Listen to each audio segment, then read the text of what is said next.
Now, there's a lot of NBA players in the league that are known for only a sad retirement, but what are some NBA stars that went out bad and how did it happen? From stars having fading numbers that don't match the status their name brings, to not knowing when to walk away or demanding trades way too late in your career. Here's the worst roads to retirement that NBA superstars ever faced. Chris Paul was an elite guard, one of the oldest players in the league, but he was going to spend his last year with the Clippers, and he got a lot of praise from Clippers fans when this came out, when it was announced early in the season he'd have a farewell tour with them. And it was nice to see him go back to the team that he spent his prime at, and this season he played 16 games for the Clippers, and the Clippers gave him a 1-year vet minimum. And what they got in return, I can sort of understand why they gave him the boot. I mean, he was playing 14 minutes, averaging 2.9 points a game, 3.3 assists, 1.8 rebounds, and a turnover.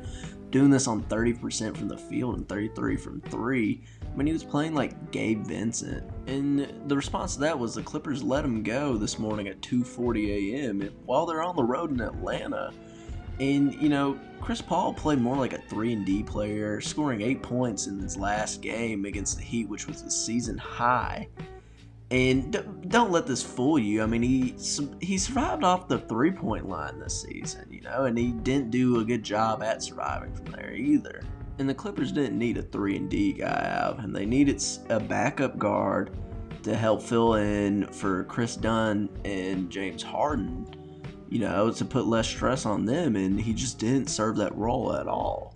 So I think the Clippers really cut him because he didn't play the role of a guard. He was just kind of there, existing, and they needed a little bit more from him, and he just wasn't, responding. He wasn't there. He wasn't present. And I'm not going to act like, this leaves Chris Paul's legacy stained or anything. It's been stained for a while. He went ring chasing for 6 years with a gap year with the developing OKC Thunder. His career went downhill after he left Phoenix. Golden State didn't pan out. He wasn't the right fit for Wemby and the Spurs. Chris Paul will be remembered for State Farm memes, hitting the most clutch three ever, and bowing down to Paul George, and dunking on Dwight Howard. On to our next player, Michael Jordan. Now, this isn't my normal criticism of MJ. When Michael Jordan retired in 1998 after his second three-peat, in his fifth MVP also, you have to remember, it seemed like, the most fairy tale storybook ending to any career. It seemed perfect. Over 13 seasons, he had 5 MVPs, 6 Finals MVPs, and 6 rings. So why the fuck did he do this? Why would he go to the worst franchise ever, the Washington Wizards, for 2 years? It made zero sense. I feel like these years truly hurt his legacy. And on the surface, it's hard to see because it didn't really do anything to his career stats. Here's his career stats, before this happened, and here's them after. Now, it didn't change much statistically over his career, but it still left a bad taste in people's mouth. It felt like more of a commodity having him back going to the Wizards than anything else.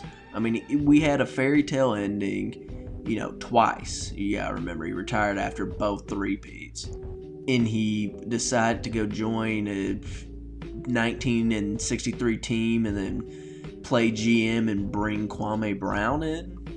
He ruined his picture-perfect career, and it's hard to look past that, honestly. But it could have been worse than this next player on this list. Patrick Ewing, the Knicks legend, wrote his career's death certificate when he demanded a trade in the year 2000 after feeling his contract negotiations weren't going his way. He wanted to retire with the Knicks, and he still wanted to play a few more seasons, and he felt like he, could get a higher contract than the Knicks really wanted to give him. The Knicks didn't even really want to sign him. And, this didn't work out, and he felt like he was disrespected, so he demanded a trade, and what ensued was fucking crazy. A 12-player, 2 first-round pick, 4-team mega trade ensued afterwards, sending him out to the Supersonics, where he had his worst shooting season ever in his career. And after the Supersonics didn't end up re-signing him, instead of calling it quits, he decided to join the Orlando Magic in 2001. Where he did shoot better and played more of a reserve role, also with Horace Grant joining. And this seemed to be a great fit, with the coach being Doc Rivers, loving Patrick Ewing's role, helping these young guys on the roster, but we ignore the fact that this did stain his legacy. When we think about Patrick Ewing, we think about a Knicks legend, we tend to forget his last 2 years where he was on the Supersonics and the Magic.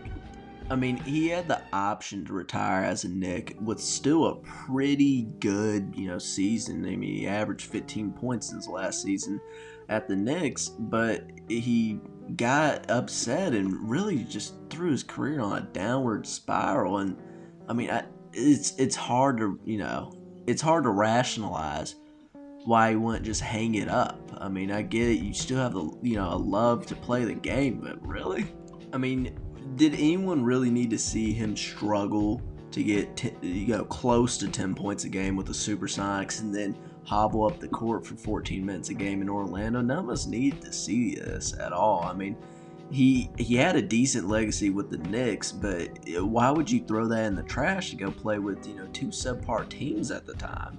And all these players I mentioned all fell under the same thing. They seem to overstay their welcome. Don't get me wrong, I mean, watching Michael Jordan play for the Wizards wasn't awful, like, watching Ewing play for the Magic, but was it necessary?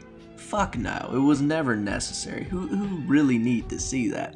I mean, when we think of Michael Jordan, we think of a Chicago Bulls jersey, and a Chicago Bulls jersey only. As a LeBron fan, I give Michael Jordan a lot of shit, but still, I mean, he's an amazing player. He's one of the greatest of all time, if not the greatest of all time. And to see this decision by him is terrible. To see this, what Ewing's career ended up is terrible. And, I have a lot of sympathy for Chris Paul. I don't like Chris Paul. I mean, if you've watched my videos, you know this. But it still sucks to see, and I feel for him. But that's all for today. Tell me in the comments what you think about, some of these players' retirements. And until next time.